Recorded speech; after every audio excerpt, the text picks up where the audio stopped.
never give up. I never give up. I never give up. Turn around. Hi guys, welcome back to My Steps to Sobriety, my show on YouTube and as a podcast with me, your host, Stefan Neff. Please like and subscribe down there. Do it right now, then you don't forget about it later, because I've got so many fantastic guests coming on, and these guests are like me going out there because these guests typically have been in the darkness. These guests have gone through hard times and therefore appreciating the light so much. And today is no exception. I've got Justin Bryan with me. Justin is a man who has been in the darkness, and he has written a book about it. He is a best-selling author. He is now a transformational coach. Talk about transformation himself. Talk about turning your life around, proving that the past does not equal the future. This man has done it, and therefore I'm so keen to talk to him today. So, Justin, thank you so much for coming onto my show. Hey, that was an amazing, introduction. I really appreciate that. And you know what? Yes. It was in the dark, but I'm not there anymore. But thank you very much. It's great to be here. It's great to connect with you. And I look forward to our conversation. And me. And Justin, it's so powerful what we do, isn't it? Because here we are, men, real men. And men don't talk about their emotions. Men have a cigarette, a whiskey, or whatever else allows us to escape or fits the bloody picture at the time. But here we are. We're doing the opposite. We are being vulnerable. We're showing humility, authenticity.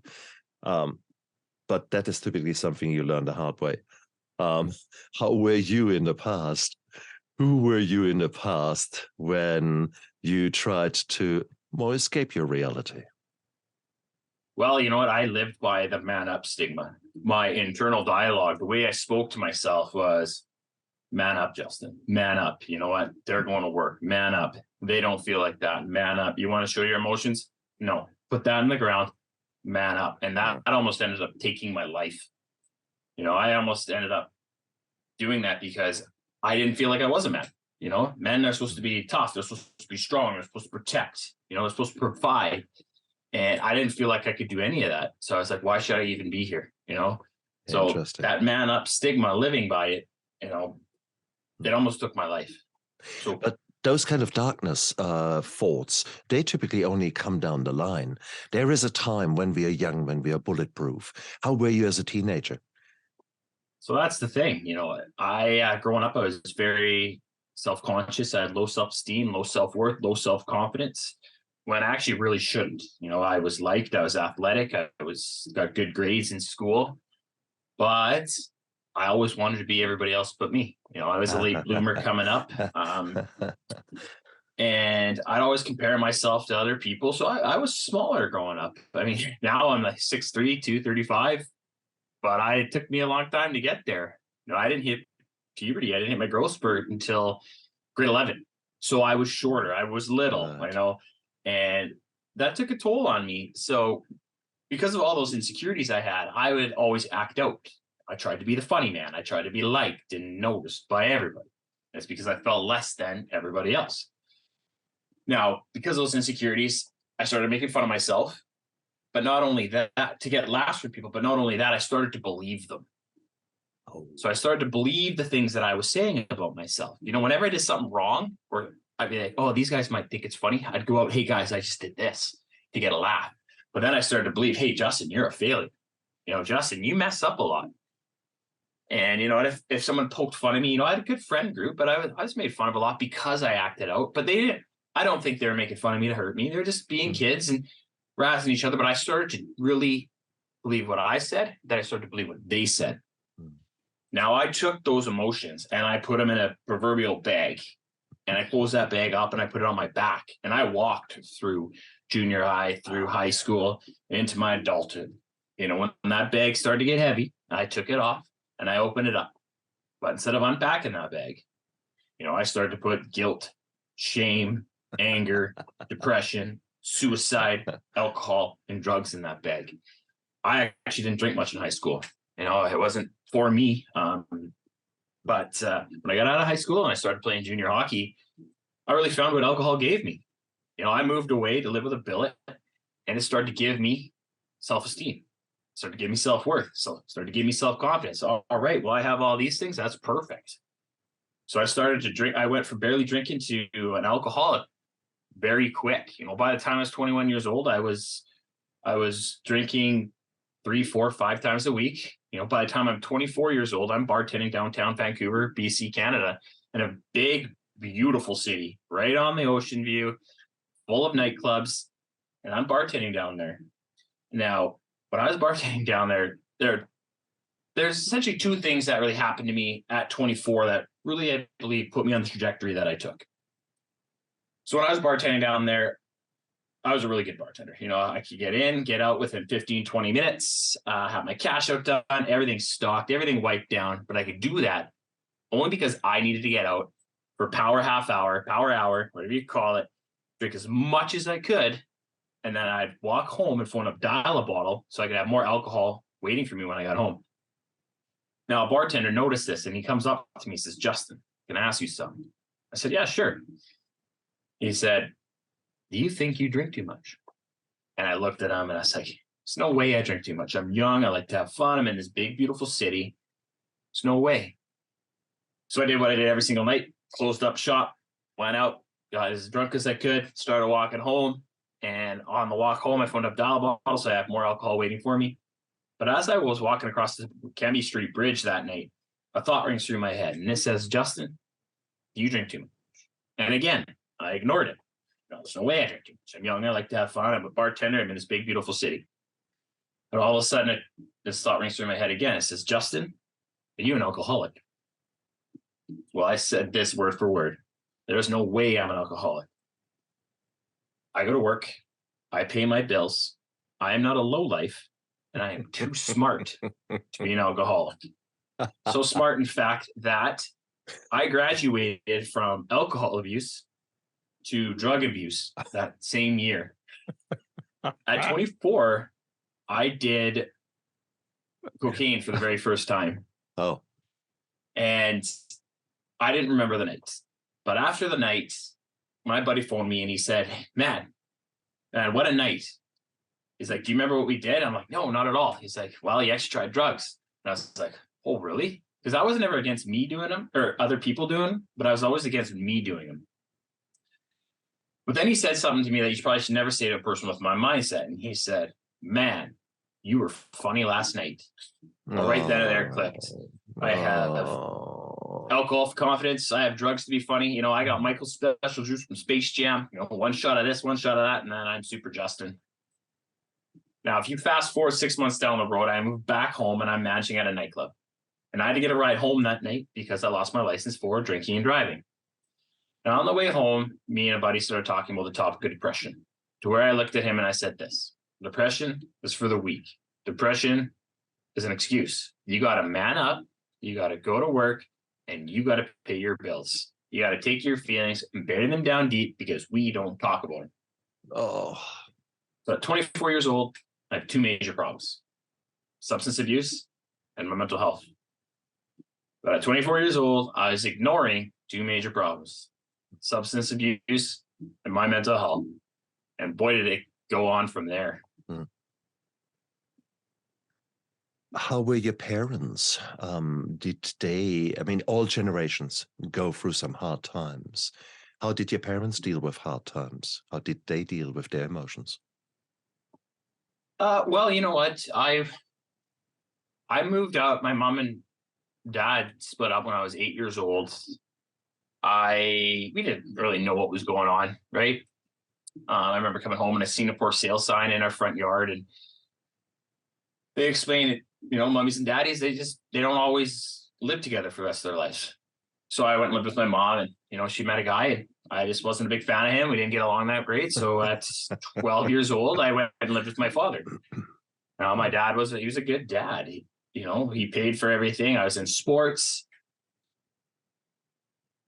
but I didn't have a lot of guidance. And I actually talked about this with him not too long ago when I was, because I've done a lot of work in my life, growth, personal development, but I've always kept counseling with me just in case I need to go back. And my counselor finally said to me, Justin, I don't think you got the love and connection. In fact, you didn't get the love and connection you needed as a child. And I was like, I'm not going to blame my parents for my decisions. He's like, no, I'm not saying you blame them for anything, but you didn't get the love and connection you needed as a child. So then that actually opened up a conversation with both my parents. So I went to them and said, hey, what do you think? This is what my counselor said. My mom's like, you know what? I knew the situation wasn't good for you. So I actually phoned your dad so you could go live with him. I didn't know that. I just thought it was my choice, but she actually knew that it wasn't good for me and that she couldn't support me as much as she wanted to. And as for my dad, I found out, he was an army brat. He was out at 16. He witnessed his parents fight. And, his dad was an alcoholic as well. And he said maybe he drowned his sorrows or his feelings in alcohol too. Like, I didn't actually ever see my dad, drunk much as a kid, but, we didn't really hang out or, do much together. Like, he would take me to hockey and stuff like that. But besides that, I kind of did my own thing. But he said, Justin, I wish I would have picked you up more as a kid. I wish I would have gave you more hugs, and I wish I would have said I love you. So that was good to hear, because it closed one door and opened up another. Say, hey, you know what? What do they say in addiction? Connection is the opposite of addiction. Right? So you're looking for something, you're searching for something. And I went searching my whole life. Whether it was, social media likes, whether it was substances, whether it was pornography, whether it was, sugar, online shopping, acting out, to make people laugh, whatever I could to get that dopamine hit to feel worth it. And I did that until not a very long time ago, right? I've only been sober for 4 years, but even when I became sober, I got that dopamine hit of, hey, putting out content, being an influencer, where I don't want to be an influencer. I'd like to be influential, but I'm not I don't eat pod tides or Tide Pods or whatever you call them. I like to be influential, but I don't know. You look at it and say you're an influencer, but I at the beginning, I got caught up in that, you need likes, you need followers. And, it took me a bit to realize that too, that, I don't need that. Is everything I have is right around me. And that becomes more when you start to be present, right? So growing up, I had a lot of opportunity, camping, sports, all the things, but I didn't have that connection that I needed, that guidance that I needed. And, I kind of wasn't afraid to get into trouble. I had good grades in school, but I got suspended. And, I did some things that I'm very fortunate to still be alive. Now, we won't get into those things, but I wasn't scared of anything at that point. Going from 24 to 28, I moved around a lot. I hung out with people I shouldn't have.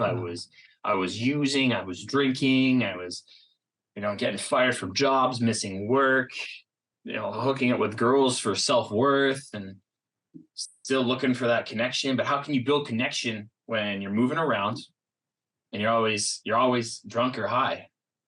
Now, I kept chasing that, and finally at 28, I moved back home, and I met a girl. We were on and off again, and then one day, we broke up. Right? I couldn't get myself together. She didn't want to be around my substance use. We still kept in touch, and we were still close. We still loved each other, but it was hard for someone to love a person who was that deep into their substance use. But we ended up, getting together on my birthday, and 3 months after that, she texted me and says, Justin, we need to talk. So we get together, and she looks at me. She says, Justin, I'm pregnant. No. And she's like, you can be in this child's life or not, but I'm having this baby. And I was like, yeah, absolutely. Let's get back together. Let's do this. I'm gonna get better. not too long after that, I crashed a car, drinking and driving. And I was like, well, you know what? I need to go to rehab. I got a child on the way, so I'm going to go to rehab. So I ended up going to rehab. And I spent 35 days in a house full of 60 men. And I went to my classes, worked out twice a day, ate a lot of food, put on a lot of muscle. And the first thing I said when I got out of rehab was, I'm not done drinking forever. Ugh. Well, you can probably guess what happened. 1 month after that, we have our son. 2 months after that, I start drinking again, making bad decisions. And 6 months after that, my girlfriend probably had to make the toughest decision she'll ever have to make in her life and leave me with my kid at my lowest point. So off they went. And not only that, I was actually asked to take a leave of absence from work because of my substance use. So I'm off of work. You know, my son, my girlfriend, they're gone. I start to get suicidal. I mean, I actually started to ask for help at 28, but that was the start of my suicidal thoughts. So they started to get deeper. You know, I'm very fortunate that I woke up one morning and I pulled back the sheets. There's blood on the sheets. There was a knife in my bed. And I looked down and my wrists were cut. I don't remember doing it. I blacked out. I remember the feeling I had the night before, like, I just want this to be over. I was at a pub, but I didn't want to be there. I was around friends, people that loved me. I'm like, I don't want to be here.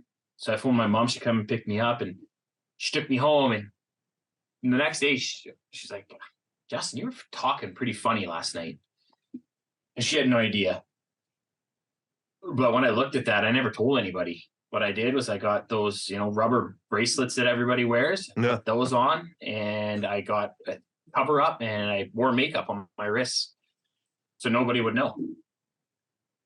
But finally, I started to go back to work, and I couldn't keep it up. I kept missing work because of substance use, and I was asked to take a leave of absence again. So I ended up going back to rehab. But this one, when I went back to rehab, I went with the power of why. Now, I was very fortunate around that time. I started to listen to motivational speaking. And I had no idea who I was listening to at the time, but there were guys like Trent Shelton, Inky Johnson, Eric Thomas, and Les Brown. Now, these guys are like world-renowned speakers. I had no clue who they were at the time. I was just watching YouTube videos. And they all something in common. I was just find your why. So I started asking myself, Justin, what is your why? What is your why that's going to drive you, motivate you to get better? What's your why that's going to pick you up when you fall down? What is your why that's going to give you life? And I started to look at my little boy again, and I started to, reframe my thoughts, because I really thought that if I ended it, he could have a better dad. I'm like, he's going to have a better dad if I end it. So I started to reframe those thoughts, and, well, what if I get better for him? If I get better for him, I get better for me. And if I get better for me, I can actually help other people. So with that, I made my son my why. Now, a lot of people are going to say you have to do it for yourself. You got to do it for yourself. And yeah, you should do it for yourself. But if you can't, you find a why, grab a hold of it, and you take it with you everywhere.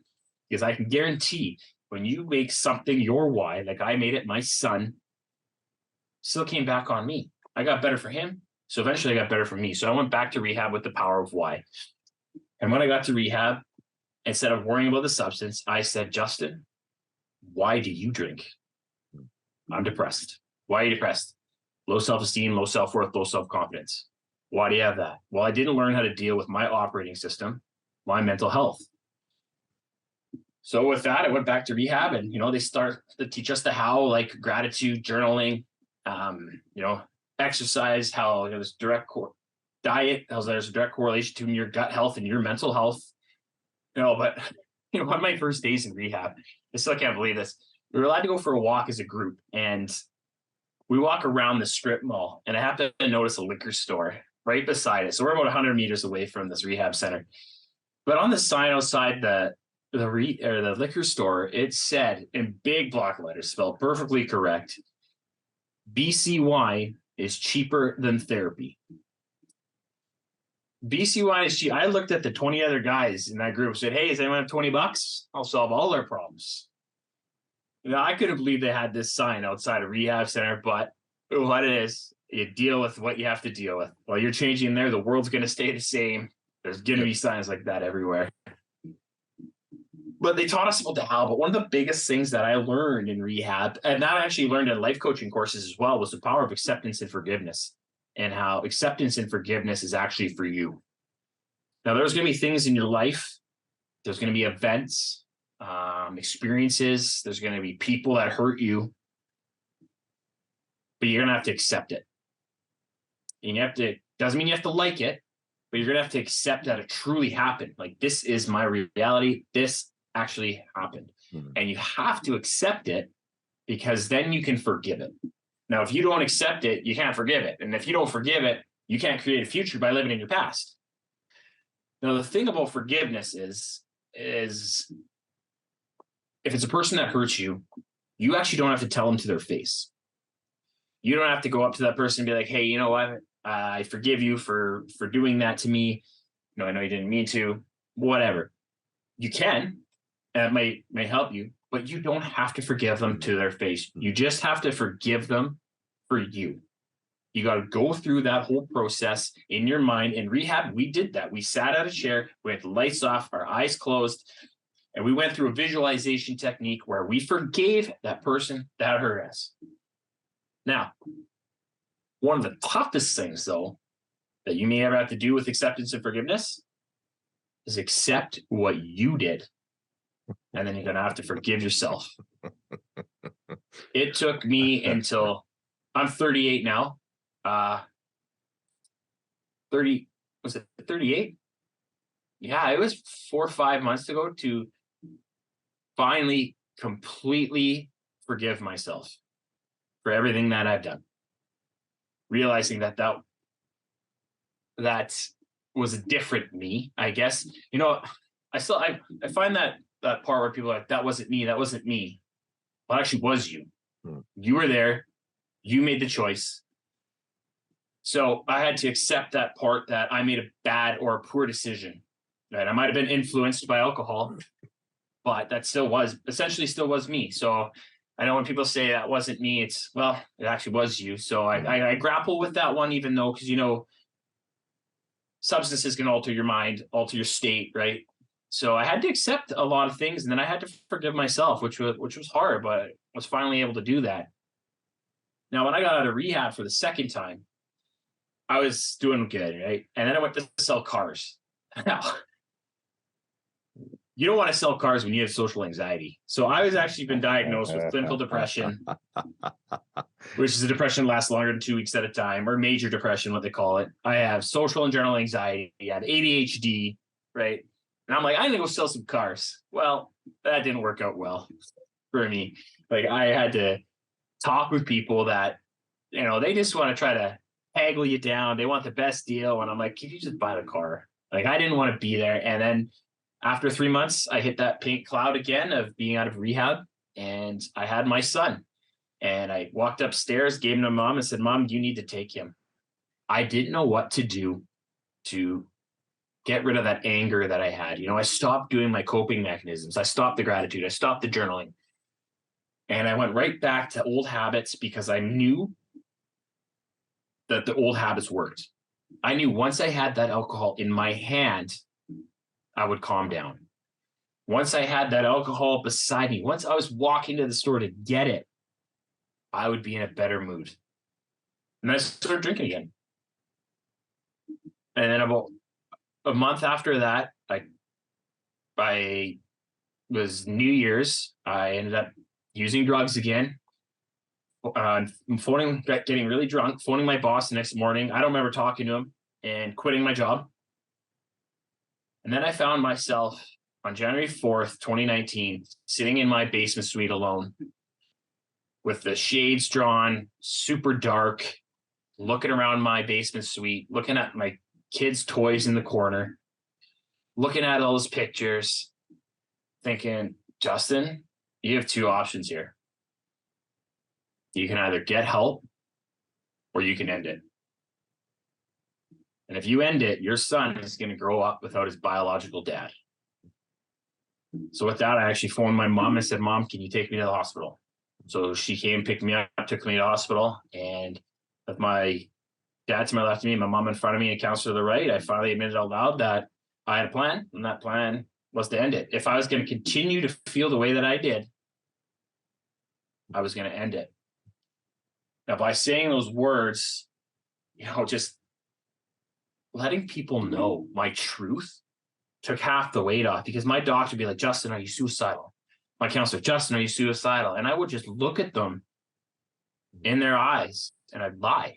No, man. And I remember like being around friends thinking, I wish you knew how I felt. At one point, I went to the DMV, where that's where you become an organ donor in Canada. And I became an organ donor because I was actually preparing my body to die. I was preparing my body to give it to somebody else. And I remember looking at the lady, and she's like, oh, you're doing such a good thing. And I was like, if you only knew. If you only knew. But ever since that day on January 4th, 2019, I've been sober ever since. I've taken 3 different life coaching courses, 2 speaking courses. I got my mental health first aid. I got Safe Talk. And next week, I'm going to take a psychological health and safety in the workplace course, so I can enlighten people on how to deal with your mental health, but how to invite it into the workplace where people feel more comfortable talking about it. Because one out of 8 people in the world has some sort of mental illness. 1 out of 5 will struggle with a mental illness at some point in their life. But 5 out of 5 people have mental health. That means every single person on the planet has mental health, but they all have different coping mechanisms and different strategies on how to work with it. So it's very important that you be kind to everybody, because you never know what that person's going through. So I want to be able to go in, not only tell my story, teach people things, but hey, this is how we can work on our mental health plan. But the biggest thing is that I am back together with the mother of my son. We welcomed another baby girl, and we are now married. Wow. What a beautiful story. And what a beautiful, where to start, for crying out loud. It's not a transformation. It's not the magic kind of Hollywood going through a clear story arc, and then there is the night of the darkness. Then you see the light and you move on into the sunset. Bullshit. No, you have gone through many traumas. And I love it how you described it with the game shame and guilt that then came on top of the traumas. Being your own worst critic. We are so good in that. Putting ourselves down. Being real assholes to ourselves. I would never, ever, ever speak to my worst enemy in the way I speak to myself. And that is still true up to this date. And it's just, oh man, it is, yeah. And I could reflect in every single turn in your story. I was just lucky. I never had a DUI. I was lucky that drugs did not play a role in my story, but otherwise, motivating factors, reasons why we drink, reasons why we escape our reality. Brother, we two could be twins, okay? So, and so Well, many... sorry, go on. No, ladies first. Nice. I like how you did that. It's funny because, when I share my story, but I'm just one of millions. There's nothing spectacular about my story. It's, I just fought through it, but there are millions of people that have the same stories as me. Like struggling with substance use and feeling like they're not worth it, searching for connection through substance. Right? It's funny. It's not, well, that's how it starts, right? And you become your own worst enemy by continually doing that same thing over and over, knowing that's not going to be good. You know the outcome, but the escape is worth the outcome. And that is what so many people don't realize. People who are not currently experienced or have not yet experienced the need to escape, is that at that moment it is such a pain in our soul that drink or that using or that behavior that we're not proud of, that is like the most beautiful pressure release valve that you could imagine. The pain suddenly stops. The pain suddenly changes, or maybe you change, that the pain is still there, but you are now allowing yourself to focus on something else. You're allowing yourself to feel this dopamine rush that otherwise you can't get in that moment. And it's so hard because, and again, I love it what you said, Justin. You referred to the fact that we have created this memory at one stage in our life. This, oh my God, this feels good. Oh, and that's the most powerful memory, and it is deeply, deeply ingrained. So therefore, when times get hard, you know what you have to do, but nothing is as powerful in that moment as that memory that brings you back to, oh, can you remember when you had 2 glasses of wine and you feel your muscles relaxing and you feel everything else relaxing? Oh, wouldn't that be nice now? Bidding. Okay, there you are. Mhm. Oh, It's man. it's like Pavlov's dog. Yeah, very true. Very, very true. I remember And sitting on the couch and I had a glass of wine beside me and I had drugs on the table. I just looked over, big breath out. I was complete. It completed me, or so I thought. I love it. I absolutely love it. So let me play devil's advocate. Are you now escaping your reality by throwing yourself into the being a mental health advocate? Are you now keeping yourself busy because you again are running away from the reality? No, so now I actually am present. Me and my kid, we practice hockey downstairs in our basement here. I coach him in baseball. I coach him in hockey. I coach him in soccer. Now I get to do a lot more things than I ever thought I'd do. But I realized at the beginning, the first, I still have, I'm a life coach, transformational coach. One of my biggest fears is one-on-one conversations. One of my biggest fears is talking in front of people. I still have social anxiety. I still do. Like it is what it is. I still have it. But I realized for the first 2-3 years of me being sober, I was doing a lot to help people, a lot, volunteering, but I wasn't getting out as much. I didn't go to a party until 1 year, almost 1 year after I quit. And I went to a New Year's party.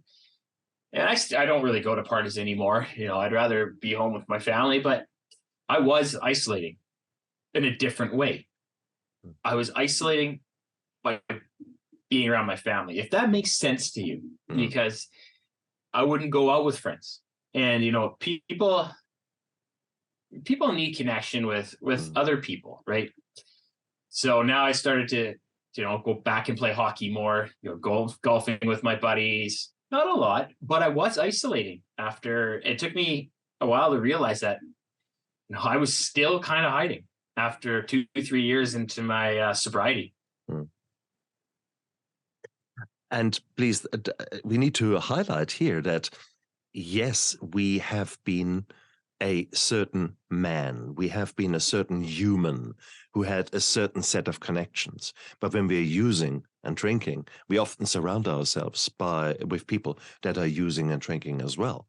On often enough, we find people who drink more than us. So therefore, we know deep inside, see, he is an alcoholic, but me, no, I'm just a social kind of dude. Yeah, right. So it is normal to go through a period of isolation. It is nearly a consequence of you turning sober, of you changing your lifestyle, and you have to jettison a lot of so-called friends, which probably never were, to be honest. They were drinking buddies, or using buddies, or something like that, or people who just so happened to be in the same group that you were in, often enough codependent on you. So that is the reality. So you have to go through a certain bit of isolation. Having said that, sooner or later, this isolation is one of the worst things you can do. You're quite right. But having said that, I mean, there was COVID. Here you are. You have 4 years and a bit that you're sober. Great. 3 years of which was COVID. Yeah. Hey, It's so funny. great. Find people. Yay. Yeah, it was so funny. So I started getting sober, and it's like, okay, you're not allowed to hang out with people. Oh, sorry. Some people are complaining. I'm like, oh, you want me to go be alone? Ugh, don't threaten me with a good time. That was easy for me. I still have my family, but it was like, okay, don't go out, go stay at home. I'm like, I've been doing this for 16 years. Oh, good one. Good one. I love that. I love that. I mean, I would go out if I drank. Right? Yeah. Even to go to a friend's house, I would have half a Mickey drank before I went there. Yeah, exactly. Oh, well, that preloading is normal. I mean, it's normal, is it? Alcoholics. It's alcoholic normal. Well, also, you're not really swimming in money, are you? When you go out, the drinks, depends on where you are, you can spend a pretty penny there on drink. So it's normal to actually get 2-3 glasses in, and then hopefully not drive, but actually get driven or use public transport. So the part of me accepts that somewhere, but at the same token, the sheer fact that you have to have a drink in order to be sociable, in order to be that person, in order to not feel the anxiety. I think that was always the tricky one for me. It was like man, honestly, we could be twins in the way you described your youth. For me, it was, I think, maybe 2 years earlier than your parents divorced. Not getting so on well with my stepfather, and so on. There were so many parallels there. How much they contributed to our mess, I'm not sure. How much is their genetic influence?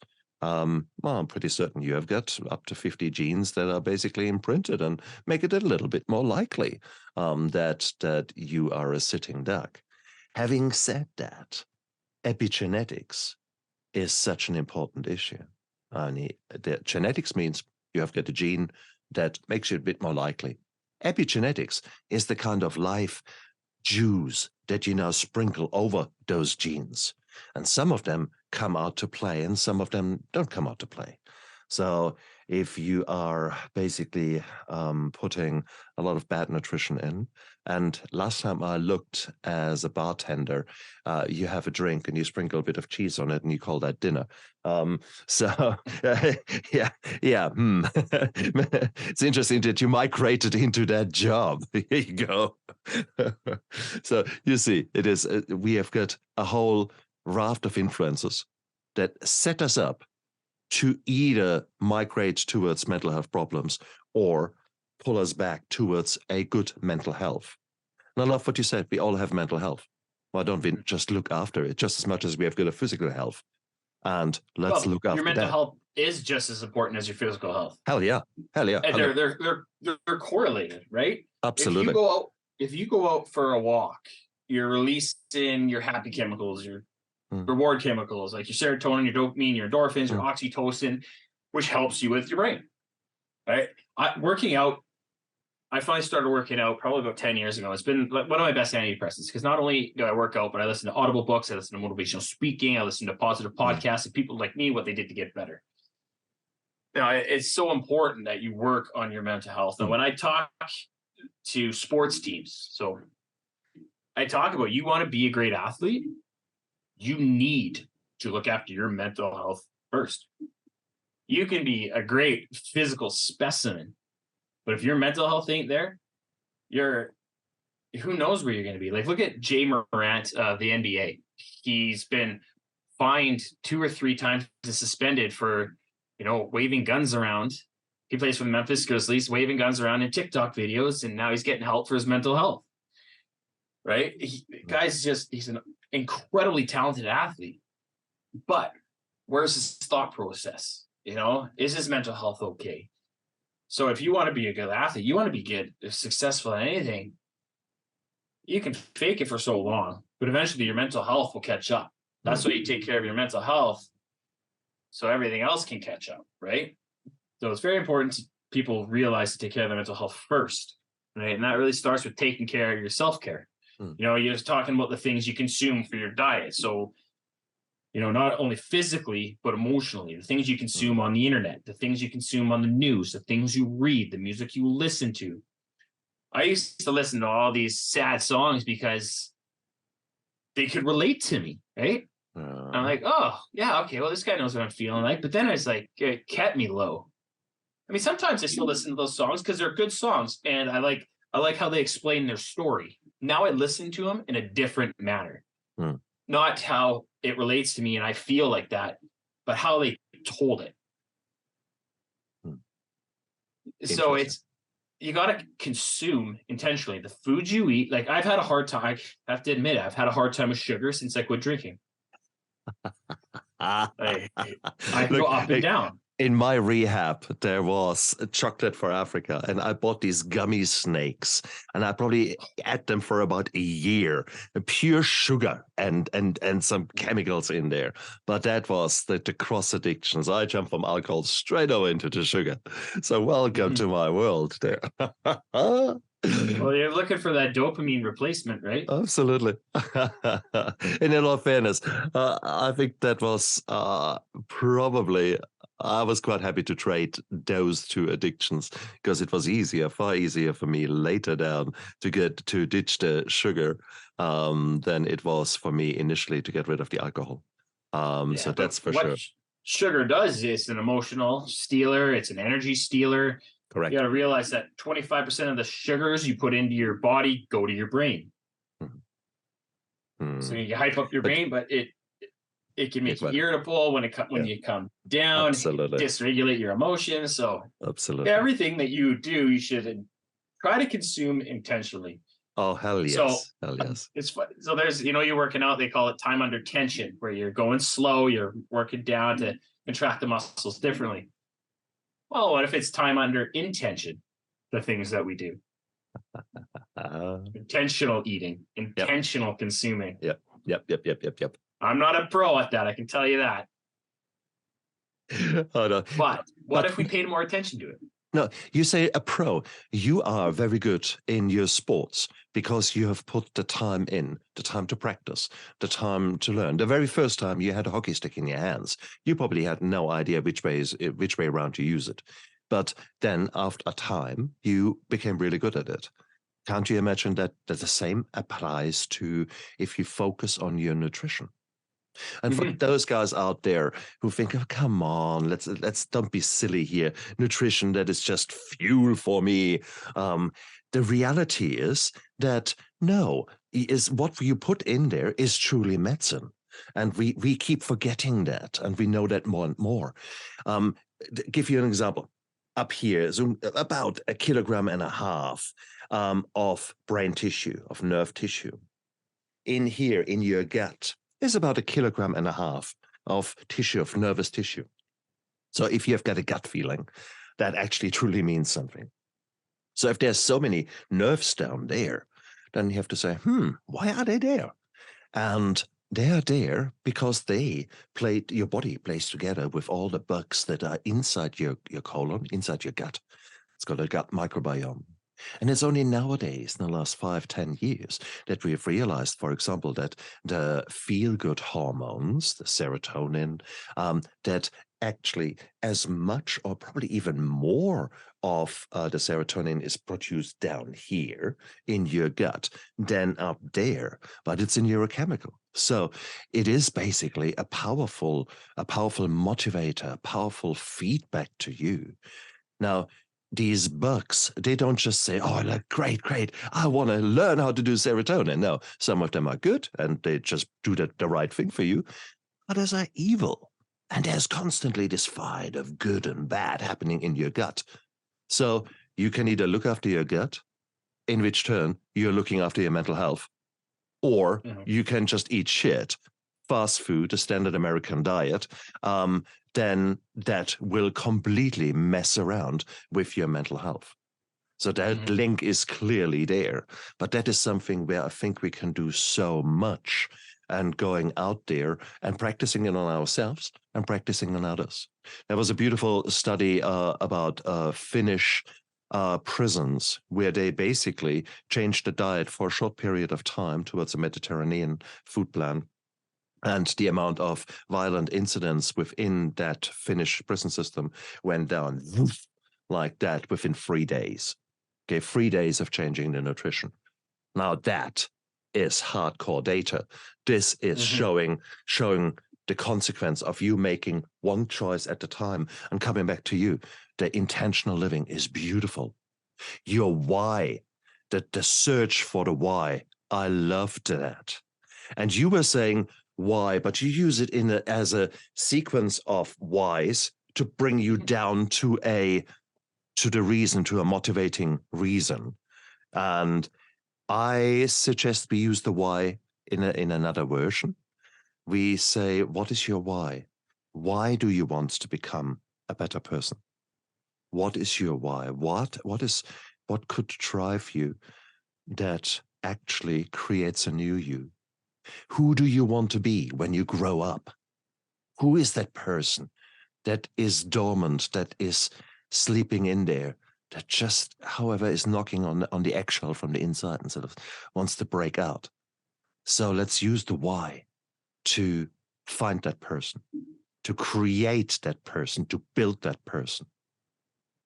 What would you suggest are steps that will help us to get to that point, to become clearer about our whys in both meanings of the word?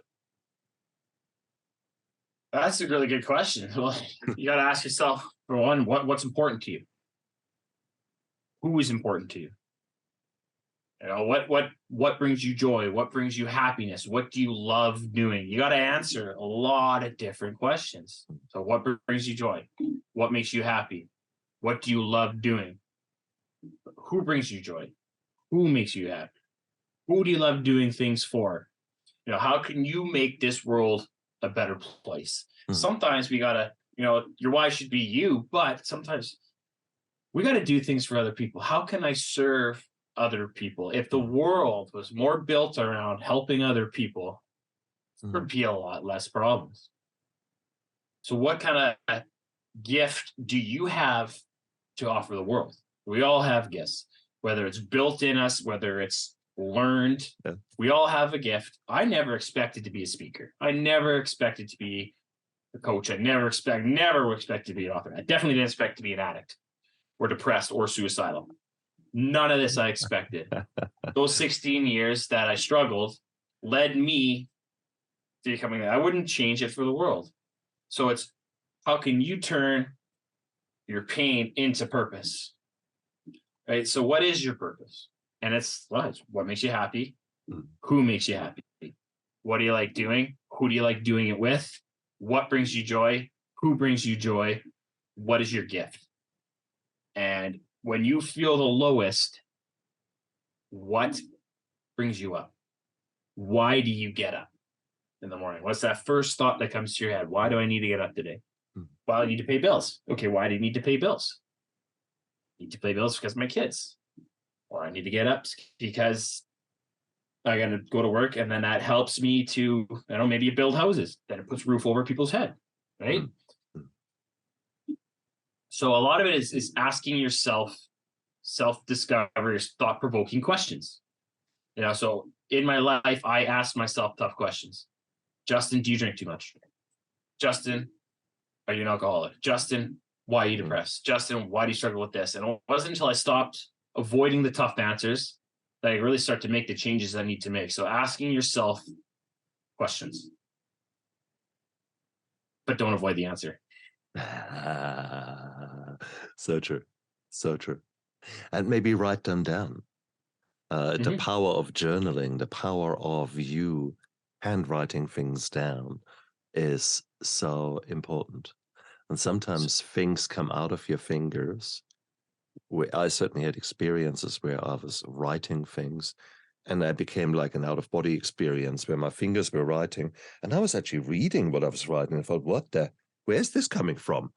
And suddenly your body is trying to help you. Your body is trying to or something in you, some energy in you is trying to help you to come up with a new insight, a new lesson that you're about to learn.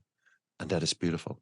Might be hurt a little bit, the new lesson, when you have got some insight that is maybe not so nice. And maybe you learn and remember that maybe it was not all outside of you, not everyone else had the fault, everyone else is responsible for your problems, but actually you get the realization that actually you were an idiot, you were a dick.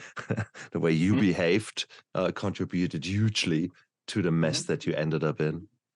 That is all a win. That is all. It shouldn't drive shame and guilt back into you. It should give you time to pause, time to reflect, time to say thank you for that new insight, and then the ability to put it aside and to forgive yourself, because that person is no longer you. That person is typically maybe many versions of you in the past, but it is what it is. We can make a difference. We can work every single day. We can work on us living intentional. We can focus on the here and now. We can make every moment. We have got a privilege of choice. We can make a difference right now in the way we behave, in the way what we eat, in the way we rehydrate, in the way tonight how we protect our sleep, in the way that we intentionally have listened to someone else in a relationship, the way that we intentionally set 5 or 10 minutes aside every day to look at our finances. These are all things that if you start living intentional, you are creating such powerful habits. It's mind-blowing what you can achieve. And Justin, you are living proof. You're the man who is turning his life around, who has turned his life around. And of course, we're all on a path, quite meandering path, quite chaotic path sometimes, but we are on a path. So I can't wait to see where you are going and who the new person, who the new Justin will be in a year's time, in 5 years' time. So we need already to make a little appointment for in a year's time, follow-up interview, check out, hey, what is happening to us? But that is the future. The future has not yet happened. The past is behind us, so that's cool. Having said that, sometimes it's good to look into the past, and you actually helped others to learn about your past because you've written a book. You have written a book. Tell us about that. Well, it's good to look to I look to my past, but don't get caught staring. That's the thing, is you can look at your past, but don't get caught staring. Now, I wrote a book. It's like an autobiography. However, it's an autobiography chocked full of learning lessons. So it's broken up to during alcohol, after alcohol, and then learning lessons. So I talk about my story of going through, mental health issues, substance use issues, to life after alcohol, to another part is learning lessons, talking about changing, your internal dialogue, your support network, human needs, stuff like that. So it takes you through a whole journey. And at the end of every chapter, there's questions you can answer. You can ask yourself if you feel like doing them. I suggest you do it. You don't have to struggle with your mental health. You don't have to struggle with substance use to read the book. Yeah. You could just want to be better at life. Just want to do more personal growth, more development. You want to learn more about yourself. That book will do it.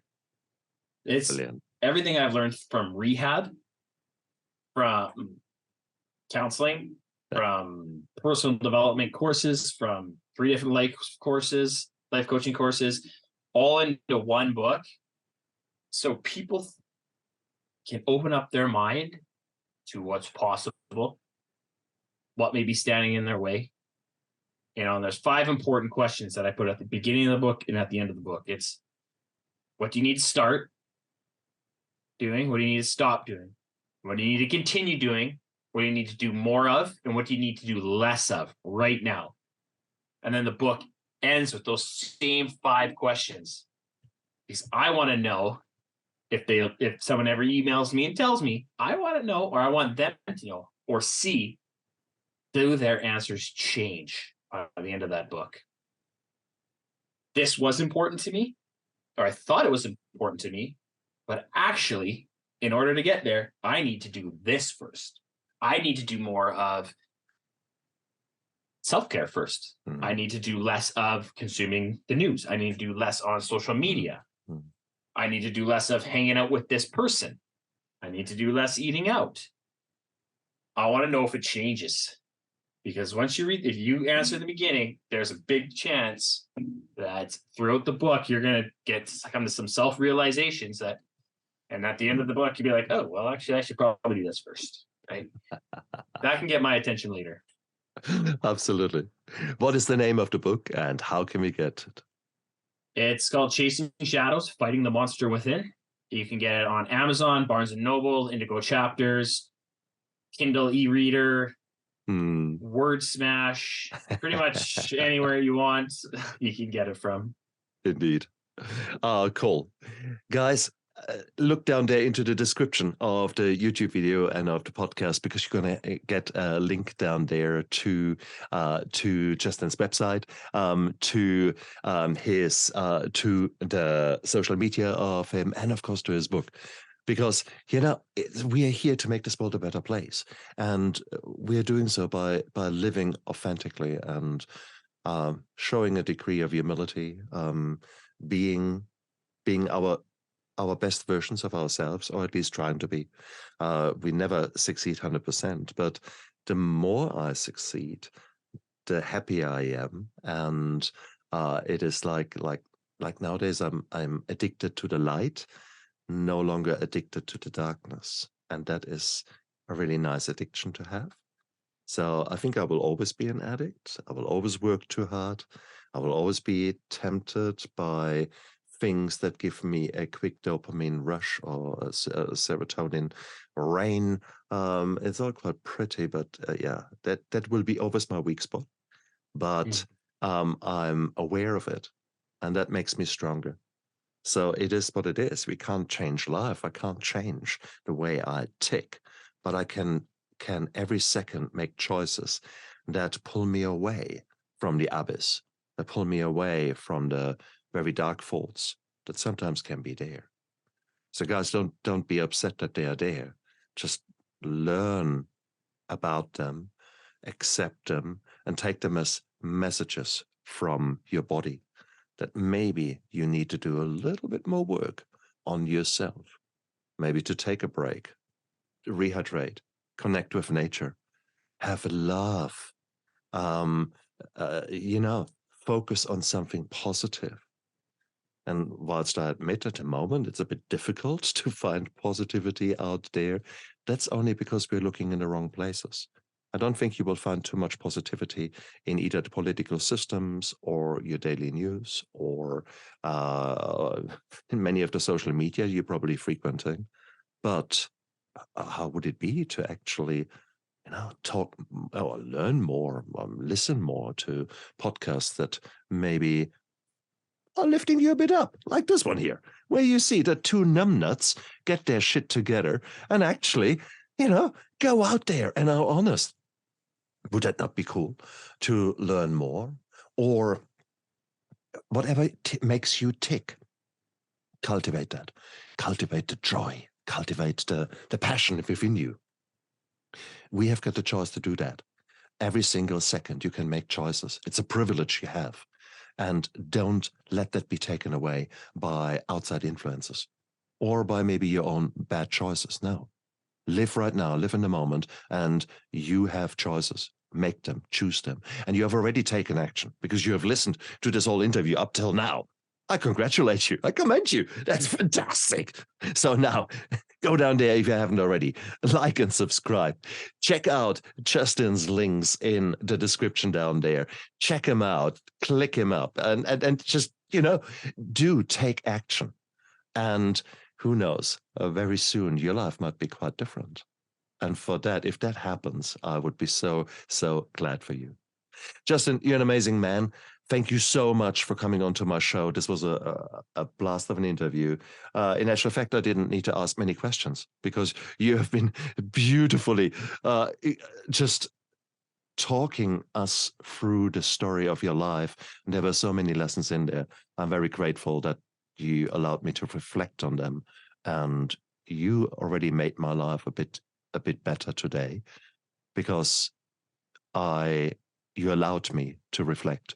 You allowed me to stop, live in the moment, think, feel, and now I'm encouraged to make probably better choices today than had I not connected with you. So connection is truly the opposite to addiction. No two ways around that. Mm-hmm. Hey, thank you for having me so much. It's been a blast being on here. Cool. We're not all that different. No one really is all that different. If we all have one goal of trying to help others, we don't have to be that different. I love it. I love it. Justin, look after yourself, and you guys out there, live with passion. Bye. See you later, everybody. I never give up. I never give up. I never give up. Turn around.